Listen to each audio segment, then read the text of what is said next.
Olá, este é o Histórias Reais, um programa de entrevistas sobre narrativas jornalísticas e relatos documentais que a cada semana traz uma convidada ou um convidado para falar sobre alguma grande reportagem, seja em livro, podcast ou qualquer outro formato. Meu nome é Fábio Cipriano e eu sou professor de jornalismo da PUC de São Paulo. Olá, meu nome é Diogo de Holanda, sou colega do Fábio, professor de jornalismo da PUC São Paulo, e hoje a gente recebe aqui o jornalista e escritor Marcelo Bortolotti, que veio conversar com a gente sobre o seu livro Guinhar, Anjo Mutilado, uma biografia do pintor Alberto da Veiga Guinhar. Marcelo, prazer te ter aqui, muito bem-vindo. Boa tarde, obrigado pelo convite, assim, é um maior prazer falar com vocês, falar com esses alunos, né, estudantes, ou por esse público que assiste aí o programa de vocês. É um prazer. Obrigado, Marcelo. Olha, parabéns pelo seu livro, né? Uma pesquisa imensa sobre o Guinhar, um artista essencial do modernismo brasileiro. A gente não tinha uma biografia que desse conta dessa história tão complexa, né? Enfim, cheia de vais e vens, de uma pessoa que nasceu numa família rica, que se empobrece, que fica rica, que se empobrece, enfim, e que tem um percurso muito particular. A minha primeira dúvida é, bom, primeiro a gente sempre pergunta aqui, por que o Guinhar, né? O que te levou a traçar a biografia desse artista? Bom, eu já tinha um contato com ele, porque eu me formei em jornalismo também, em Belo Horizonte. Em Minas Gerais, o Guinhar é uma figura muito querida. Ele, embora não seja mineiro, ele migrou para cá e morreu em Ouro Preto, e acabou, digamos assim, sendo adotado pelos mineiros, né? E sempre tinha essa, vamos dizer, essa reverência ao Guinhar aqui desde a época da faculdade.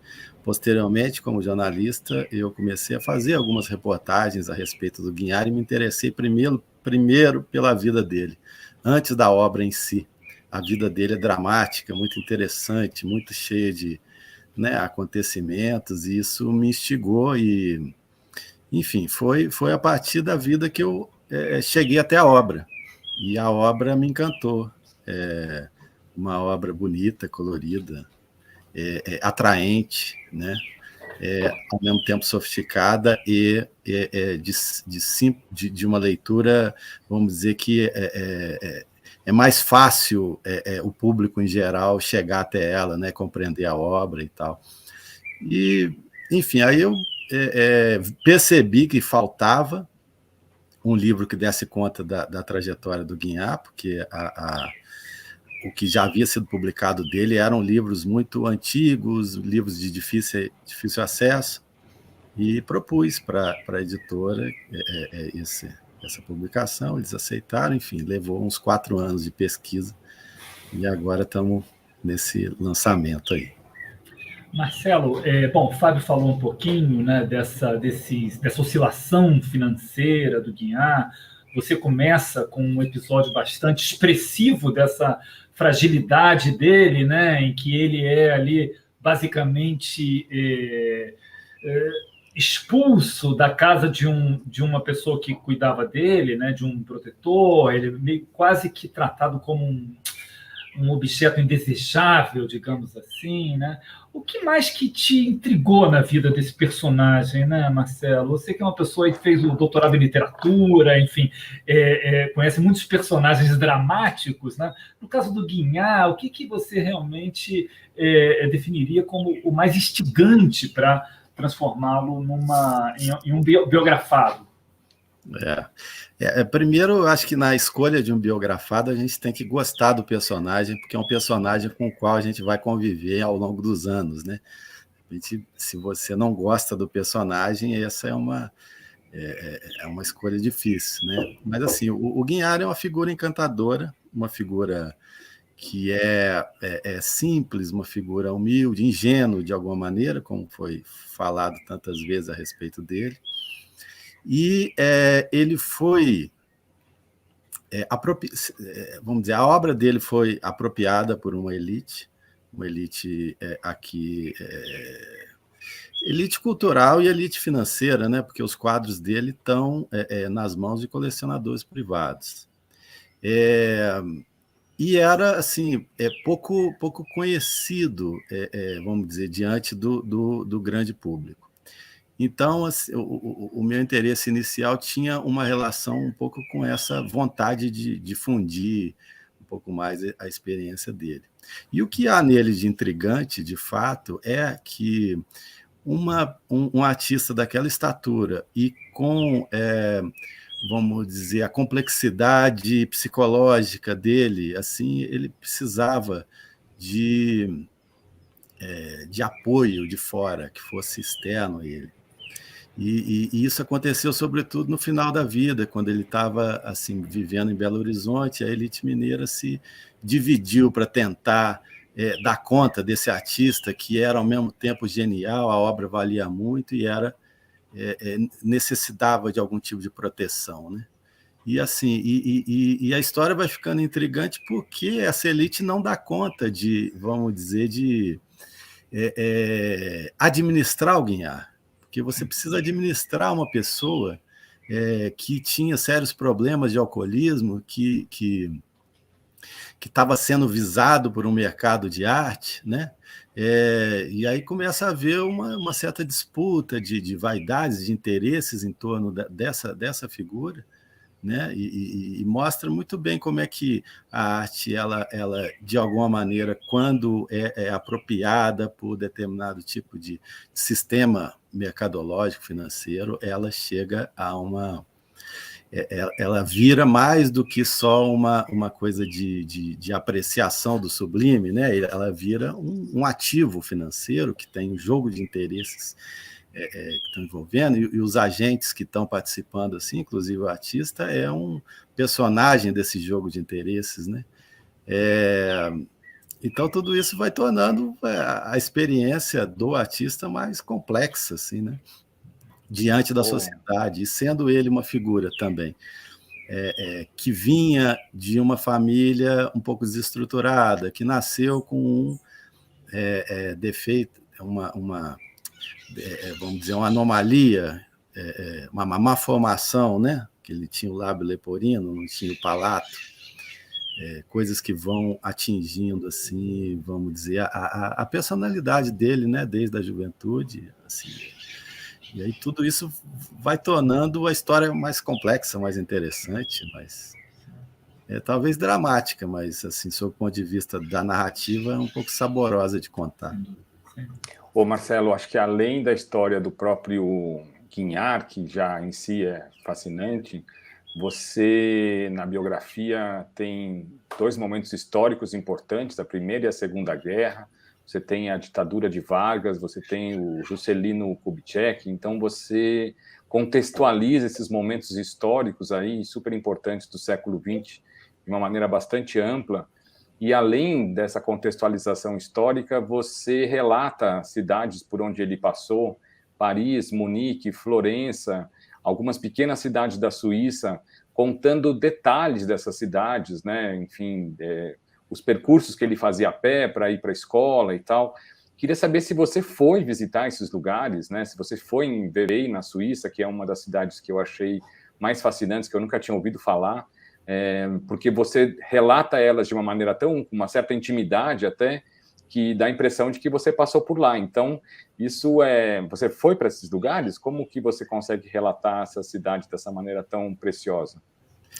Eu fui e era necessário ir, porque nessa pesquisa desde que eu comecei, eu percebi que o Guinhar que passou um terço da vida na Europa, essa parte da vida dele, ela era conhecida apenas por relatos do próprio artista ou de amigos do artista. E eram relatos muitas vezes imprecisos. Você sabia que ele tinha passado por ali, por um lugar ou outro, mas não exatamente o que ele tinha vivido lá. E eu fiz essa viagem, assim, em busca dos lugares onde ele passou. Assim, eu acho que foram 16 cidades no total, na Itália, na França, na Suíça e na Alemanha, que eram, vamos dizer, cidades onde ele viveu, da infância até a adolescência, né? A família, assim que o pai se matou ou morreu, recebeu um dinheiro forte e foi para a Europa, vamos dizer, viver de uma maneira assim mais nômade, né? Aí, por isso essa série de cidades assim, né? E acho que é necessário esse tipo de estar no local para contar o que se deu por ali. Esse é um ponto, vamos dizer, da observação do espaço, né? Mas também nessas cidades havia algum tipo de documentação que dizia respeito à passagem do Guiñar por ali, né? Da família dele, eram imigrantes estrangeiros, né? E essa, vamos dizer, para entender exatamente por onde foram e o que fizeram, como não havia nenhum relato oral, era preciso reconstituir através de documentos, né? Os documentos estavam lá, então foi necessário fazer esse percurso, né? O que foi também um prazer, né? Marcelo, em alguns momentos você cita um manuscrito biográfico do Guiñar.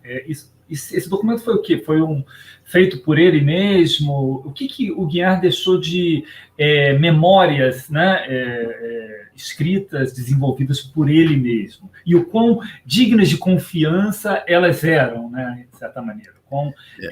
Porque você, por exemplo, no navio, você fala logo no começo, você fala da viagem dele para a Europa, e ele, ao longo da vida, contava um incidente do navio que não era confirmado ali pela documentação, né? Como é que foi esse confronto com as eventuais memórias dele, caso, né, tenha havido, né? E o que você verificou, Marcelo? As memórias dele, que muitas vezes eram registros orais de amigos que anotavam e que ouviam dele, eram memórias desencontradas, né? O mesmo fato tinha mais de uma versão, né? Uhum. A separação dele, por exemplo, né? Foi abandonado na lua de mel, foi trocado por um outro homem, enfim, tinham variações a respeito de histórias. E ele deixou algum tipo de registro, de anotação, mas eram registros mais laterais, assim. Escrevia muito mal. Ele foi alfabetizado em francês, né? Estudou no alemão, em português escrevia mal. E aí ele deixou pouca coisa, mas quando a gente foi, na verdade, quando eu fui atrás desses relatos, eles às vezes confirmavam, às vezes, vamos dizer, negavam aquilo que ele tinha dito, né? E isso foi uma experiência interessante, assim, porque, de fato, muita coisa daquilo que ele contou não procedia, né? E eu percebi também que a memória dos amigos, alguns estavam vivos, a memória também deles, embora vivos, não procedia. É como se eles tivessem construído essa memória ao longo dos anos e não correspondia exatamente àquilo que aconteceu. Né? É incrível esse processo, né, que a memória do sujeito vai passando, porque ele, às vezes, constrói um negócio que parece tão sólido que aconteceu, mas não aconteceu. Né? Então, era cada vez mais evidente que esse relato oral não serviria para a elaboração do livro. Aí era preciso partir para os documentos. Assim. Felizmente, muita coisa resistiu, né? Outras não. A universidade, a faculdade que ele estudou lá em Munique foi bombardeada na Segunda Guerra Mundial. Perdeu-se o acervo, né? Então, é uma coisa que se foi. Mas outras coisas restaram, e isso foi interessante resgatar, né? Esse caráter documental da sua pesquisa, ele é muito utilizado, né? Enfim, você usa e abusa desses efeitos, digamos assim. Tem uma passagem que eu acho incrível, que é quando a mãe dele fica viúva, em 1904, e o Guiñar tinha apenas 8 anos, e você diz que lojas ela fez compras logo que ela ficou viúva, e para onde ela vai, e o que ela compra. Como você teve acesso a esse tipo de informação, por exemplo? Né? Eu acho que é legal a gente estar aqui num curso de jornalismo, onde a gente também estimula muito esse tipo de pesquisa, mas eu fiquei pensando se era na contabilidade, enfim, onde está que documentação que lhe foi possível recontar essa história das compras que a mãe dela fez. Isso aí é uma parte interessante da pesquisa também, porque ela depende de sorte, né? Depende vamos dizer, dos lugares onde você vai, e nesse caso especificamente eu fui atrás do inventário do pai dele, no Tribunal de Justiça do Rio de Janeiro. Eles guardam os inventários, os processos antigos, assim, desde muitos séculos anteriores, né? E estavam lá em pastas assim, velhas, papéis amarelados, né? Todo o processo do inventário escrito à mão no princípio, né? E nesse processo do inventário, a mãe anexou algumas notas fiscais de despesas que ela fez, porque ela precisava prestar conta para o juiz do que ela estava gastando com os filhos. Isso foi muito interessante, porque ali havia muito da vida humana, né? Da vibração daquele momento, né? As lojas, o tipo de consumo, o preço das coisas, né? O endereço, dava para reconstituir assim, por onde ela passou, né? E a data, né? Naquele dia em que o marido morreu, ela sai a fazer compras pelo centro do Rio de Janeiro e acaba, vamos dizer, gastando até mais do que o juiz lhe permitia, né, para esse tipo de despesa. Isso ajuda, vamos dizer, a entender a personalidade dela também, né, através do consumo, ajuda a entender o que aconteceu com o Guinhar a partir da morte do pai, né? Uma documentação que aparentemente seria uma documentação burocrática de um inventário, né? Ela carrega muito de elementos assim de vida mesmo, né? De cotidiano, né? E isso aí é interessante para o pesquisador, eu acho.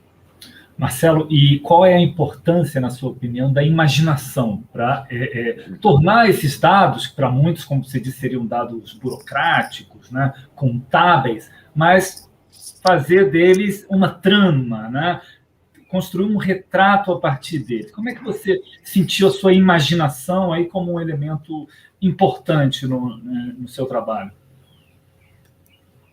Certamente essa é o ponto mais difícil, né? A pergunta mais difícil. Qual é o limite da imaginação? Tem um limite, né, também. Porque você não pode sair voando, né? Eu acho que eu procurei ao máximo me manter firme nos documentos, com os pés no chão e muita coisa de associações, por exemplo, né? Então, você está descrevendo determinado tipo de lugar, você recorre a uma fotografia antiga desse lugar, que ele pode ter, pode ter elementos aí para ajudar na descrição. Agora, existem hiatos na história, hiatos que a narrativa talvez não possa ter. E esses hiatos precisam ser preenchidos. Mas se eles forem preenchidos, digamos, de maneira imaginativa, você acaba perdendo a credibilidade daquilo que você está escrevendo, né? Porque se uma parte você está contando, a outra você está inventando, o leitor não vai saber qual é qual, e eu acho que isso mina um pouco, né, a credibilidade do autor. Quando ocorre algum tipo de lacuna, eu muitas vezes, para não recorrer à imaginação, recorri à descrição do ambiente cultural político da época. Então, se não havia informação sobre o que o Guinhar estava fazendo naquele momento, havia informação sobre o que estava acontecendo no Brasil, no mundo, na cidade onde ele estava naquele momento. E isso ajudou a compor, de alguma forma, a narrativa, né? Então, acho que optei um pouco por esse caminho, e pelo caminho, como eu falei, né, de recorrer a fotografias para tentar. A fotografia do navio te permite imaginar um pouco como era aquele ambiente, junto com a descrição do que eles estavam fazendo ali, acaba compondo aí um quadro, né? enfim, é isso. Você começa o livro, né, como o Diogo contou, quase que de uma maneira cinematográfica, assim, né, num dos momentos mais tensos da vida do artista, né, quando realmente existe aí uma situação de confronto muito grande e as pessoas querem expulsar ele de um lugar, e ele, nessa descrição, ele parece um tanto infantiloide, assim, né, que inclusive depois isso se confirma aí com uma descrição do próprio Vinícius de Moraes, que você, ao longo do livro, traz, né, que o Vinícius falava que o Guinhar é uma criança, um pássaro contente, um marinheiro ancorado junto a uma murada de sol olhando o mar. Essa descrição aí do Vinícius, ela lembra um pouco esse estado meio catatônico que o Guinhar fica enquanto os amigos dele estão brigando aí em torno dele para ver quem vai ficar. Mas, ao mesmo tempo, e o seu livro mostra isso muito claramente, como ele também construiu uma carreira sólida de artista, de professor, né, que eu acho que isso é uma característica muito importante, né? A escola que ele começou a dar aula em Belo Horizonte se transformou na Escola Guinhar, um dos lugares mais importantes de pensamento artístico, né, de formação de artistas. Vários artistas importantes se formaram ali. E aí eu queria, enfim, que você pensasse um pouco, quer dizer, essa situação quase bipolar, digamos assim, do Guinhar, né? Esse anjo, essa criança, mas ao mesmo tempo um perseverante, um trabalhador, um cara que, enfim, tem uma obra vastíssima, né? Enfim, produziu, não lembro agora quantas pinturas tem catalogadas dele, mas são centenas, né, de trabalhos. Né, de fato, né, parece até contraditório, como que pode, né, um homem que parece ingênuo fazer o que ele fez, né? E as descrições, muitas vezes, na própria crítica de arte, Frederico de Moraes se aproveita muito dessa faceta do homem ingênuo para, vamos dizer, construir a sua interpretação da obra do Guinhar. Agora, eu percebi uma coisa, que o personagem, ele se modifica ao longo da vida, né? Ele não é o mesmo de quando ele nasceu e quando ele morreu, né? Então, muitas dessas descrições do tipo ingênuo, aquilo que o Vinícius falou, aquilo que os mineiros vivos ainda pegaram um pouco, tem a ver com a fase final da vida dele, já debilitado, né, pelo álcool, e, enfim, aí ele foi se tornando cada vez mais ingênuo. Talvez uma ingenuidade que já vinha de infância, mas como um traço que foi crescendo ao longo dos anos e acabou se manifestando assim, de uma maneira quase caricata no final, como se ele fosse uma criança. E não é verdade, né? Ao longo da vida, viveu em tantos lugares, estudou em Munique, viveu em Paris, foi professor, como você disse, promoveu grupos de estudo, né? Participou de premiações, enfim, foi um homem ativo. Foi um homem que, não, se fosse aquela criança ingênua, não teria feito aquilo que fez, né? Sim. Então é preciso tomar sempre cuidado, né, na hora de lidar com essas informações que chegam às vezes um pouco prontas, né? Porque sempre se falou do Guinhar como aquela personalidade mansa e ingênua, né? Isso aí é uma coisa que foi repassada de geração em geração, repassada, e sem que se fosse aprofundado especificamente, né? Assim, entendido isso dentro da trajetória dele. Marcelo, você fez aí uma pesquisa de uns 5 anos, né? Acho que você contou para mim em outra ocasião, enfim, depois você me confirma. Uma pesquisa, de todo modo, extensa, né? Ainda assim, você sai dela com alguma frustração, algum aspecto da vida do Guinhar que continua obscuro e que você gostaria de ter desvelado? Sem dúvida, né? A pesquisa foi, vamos dizer, intermitente, né? Nesse período de 5 anos, sim, mas eu peguei mais firme assim nos últimos 3 anos, né?